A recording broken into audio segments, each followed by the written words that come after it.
Halo sobat konsumen, pernahkah kamu bertanya-tanya mengapa kita memilih suatu produk dibanding produk lainnya? Nah, jawabannya ada di ilmu psikologi konsumen. Lalu, apa sih psikologi konsumen itu? Berikut penjelasannya. Psikologi konsumen adalah ilmu yang mengkaji respon konsumen terhadap stimulus pemasaran dengan mempelajari proses mental, emosional, dan perilaku konsumen, mulai dari memilih hingga menghabiskan produk atau jasa yang telah dipilihnya. Selanjutnya, bagaimana ya sejarah psikologi konsumen? Studi tentang psikologi konsumen bermula pada dekade terakhir abad ke-19, berakar dari minat terhadap periklanan dan bagaimana iklan memengaruhi perilaku seseorang. Pada masa itu, industri periklanan sudah berkembang di Amerika Serikat. Fokus utamanya adalah perilaku nyata, seperti respons terhadap iklan atau perubahan harga. Namun, seiring waktu, pendekatan ini berkembang.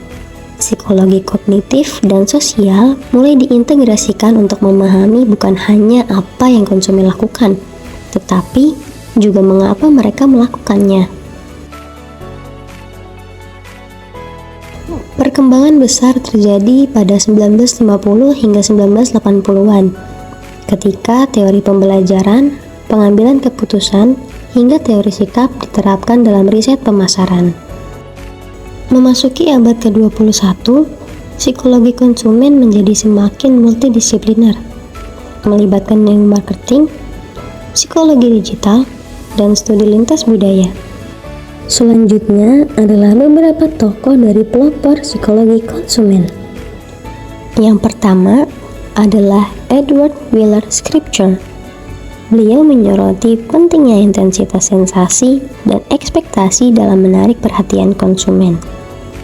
Yang kedua, ada Walter Scott yang mengembangkan prinsip-prinsip psikologi periklanan seperti perhatian, pengulangan, dan sugesti. Yang ketiga, ada Daniel Starch yang memperkenalkan strategi membangkitkan minat dengan menghubungkan iklan pada minat pribadi konsumen. Tapi, kenapa ya kita harus mempelajari psikologi konsumen? Psikologi konsumen adalah fondasi utama dari semua aktivitas pemasaran.